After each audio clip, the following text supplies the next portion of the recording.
Sector of the day की बात करते हैं, सीमेंट। और सीएनबीसी आवाज़ ने आपको प्रिपेयर किया था वैसे इस इवेंट के लिए। आज अच्छी तेज़ी दिख रही है मनी कंट्रोल के सोर्सेज के मुताबिक, और सीएलएसए ने भी उस रिपोर्ट में लिखा है कंपनियों ने 10 से 40 रुपये प्रति बोरी दाम बढ़ाए हैं।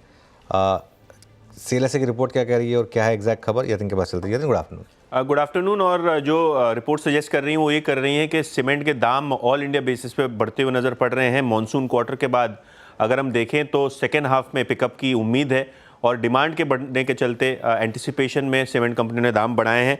अगर हम पूर्व और दक्षिण में बात करें तो जो साउथ मार्केट्स हैं यहाँ लगभग 40 रुपये प्रति बोरी आपको सीमेंट के दाम बढ़ते हुए दिखाई दिए हैं।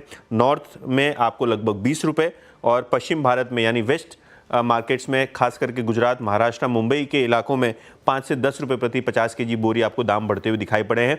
ऑब्वियसली अगर हम ब्रोकरेजेस की माने तो उनके हिसाब से और ज़्यादा भी सीमेंट कंपनियां दाम बढ़ा सकती हैं। ऑब्वियसली जो इनिशियल छोटे बढ़ोतरी आप देख रहे हैं उससे शायद डिमांड और सप्लाई की गेजिंग हो रही है, और एक बार शायद अगर बाजार अब्जॉर्ब कर ले प्राइस हाइक तो सीमेंट कंपनी बेटर पोजीशन है अपने दाम बढ़ाने के लिए। ये मार्जिन्स के लिए सपोर्टिव रहेंगी, और कहीं ना कहीं आगे जाके जो रियलाइजेशंस हैं, जो एबिटा पर टन है, इन आंकड़ों पे खास करके ध्यान रखा जाएगा।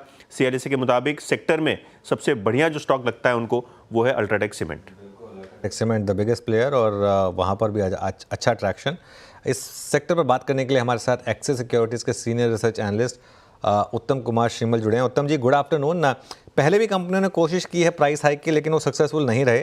क्या अब डिमांड सप्लाई सिनारियो को देखकर ये माना जाए कि ये प्राइस हाइक सस्टेन करेगी, और आपका व्यू क्या होगा इस समय सेक्टर पर? उसके बाद हम कुछ स्टॉक स्पेसिफिक बात करेंगे, लेकिन ओवरऑल क्या व्यू रहेगा आपका? हाँ, thank you Anuj ji invite करने के लिए। अभी जो सीमेंट के प्राइसेस जो हैं, कुछ अभी दिसंबर महीने में कंपनियों ने कुछ प्राइसेस बढ़ाए हैं। डिमांड जो तीसरी तिमाही में जो अक्टूबर के महीने में डिमांड अच्छा खासा था, नवंबर में ये दिवाली के वजह से प्लस छठ पूजा के वजह से डिमांड में थोड़ी दिक्कत आई थी, प्लस महाराष्ट्र में भी इलेक्शन था, उसकी वजह से भी सीमेंट के डिमांड में कमियां आई थी। बट लेकिन अब दिसंबर में हमको ऐसा लग रहा है कि सीमेंट में डिमांड फिर से पिकअप आ रही है, और दो ये अभी निचली स्तर से पिकअप हो रही है, पर हमें लगता है कि चौथी तिमाही में डिमांड आने वाले समय में अच्छी होगी, क्योंकि तब तक गवर्नमेंट के जो कैपेक्स थे जो पिछले 6 महीने में या 9 महीने में जो नहीं हुए थे, वो कैपेक्स भी गवर्नमेंट का आएगा। रियल एस्टेट डिमांड भी धीरे धीरे आ रही है, और हमें लगता है कि इस बार मानसून अच्छा रहा है तो जो रूरल डिमांड है उसमें भी इंप्रूवमेंट आनी चाहिए। तो इन सब को देखते हुए सीमेंट कंपनियों ने प्राइसेस अभी बढ़ाए हैं। अगर हम देखें तो पिछले साल भर से प्राइसेस में कोई तेजी नहीं आई थी। जो भी तेजी आई थी वो बार बार रोल बैक हो रही थी, लेकिन अब अभी कंपनियों ने जैसे 10 से 40 रुपया prices all over India basis में बढ़ाई है। तो यहाँ पर देखने वाली चीज ये है कि ये जो सीमेंट प्राइसेस जो बढ़ी है ये कितनी सस्टेन होती है आगे जाके। डिमांड अगर अच्छी रहेगी तो हमें लगता है कि ये जो प्राइसेस हैं वो सस्टेन होनी चाहिए। मैं उसी पे आने वाली थी कि कितनी सस्टेनेबल है ये प्राइसेस, और कितनी गुंजाइश है कि इस प्राइस हाइक के बाद भी कंपनियां आगे प्राइसेस बढ़ा सकती हैं, क्योंकि डिमांड पर्सपेक्टिव से अब सारे इलेक्शंस जो हो चुके हैं शायद वो कैपेक्स थ्रस्ट आता हुआ दिखाई देगा। कल सीगल का मैनेजमेंट ही हमसे कह रहा था कि वो टेंडर पाइपलाइन खुलने लगी है, एग्जीक्यूशन पर अब सरकार भी फोकस कर रही है। तो आपके एस्टिमेट्स क्या हैं? यशदा जी, देखिए, जो पहला जो 6 महीना था इसमें जो सीमेंट डिमांड थी, ओवरऑल इंडस्ट्री की जो डिमांड थी वो फ्लैट टू 1 या 2% थी।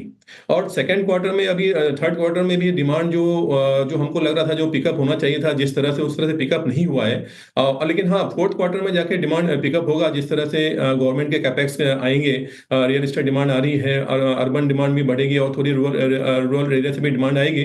तो हमको लगता है कि जो चौथी तिमाही है इसमें डिमांड अच्छा खासा रहेगा। लेकिन ओवरऑल जो इंडस्ट्री का जो ग्रोथ है ये साल का FY25 का, वो हमें लगता है कि वो 3 से 5% के बीच ही रहेगा, उससे ज्यादा नहीं रहेगा ये साल।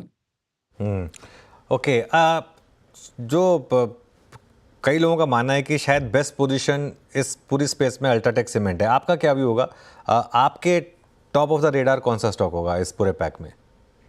हाँ अनु जी, अल्ट्राटेक हमारा भी टॉपिक है। हमको लगता है कि अल्ट्राटेक की कैपेसिटी एक्सपेंशन प्लान जो है वो बराबर जारी है और नई नई कैपेसिटी भी उनकी आ रही है। और उनका मार्केट जो प्रेजेंस है वो पैन इंडिया है, तो उनको उसको उनका उस चीज़ का उनको हमेशा बेनिफिट मिलता रहा है और आगे भी मिलता रहेगा। तो हमारे तरफ से जो सीमेंट स्पेस में लार्ज कैप में अल्ट्राटेक हमारी टॉपिक है, और मिड कैप में हम जेके सीमेंट हमें अच्छा लगता है।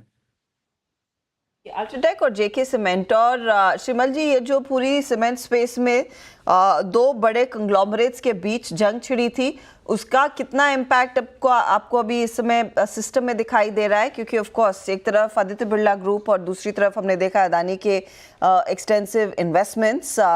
वो कैपेसिटी के लिहाज से सिचुएशन कैसी उभर कर आ रही है, और कहाँ पर आप ज़्यादा कैपेक्स प्ले आउट होता देखेंगे?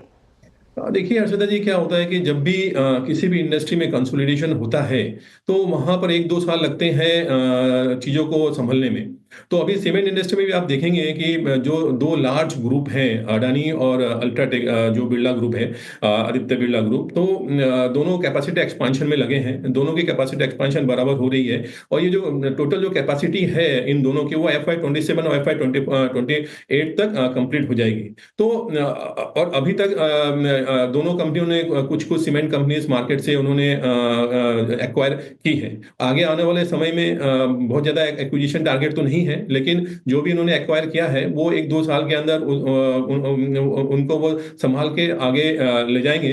और मुझे ऐसा लगता है कि अभी जो ये कंसोलिडेशन का जो फेज है, इसको पूरा होने में अभी 6 महीने से साल भर का और समय लगेगा।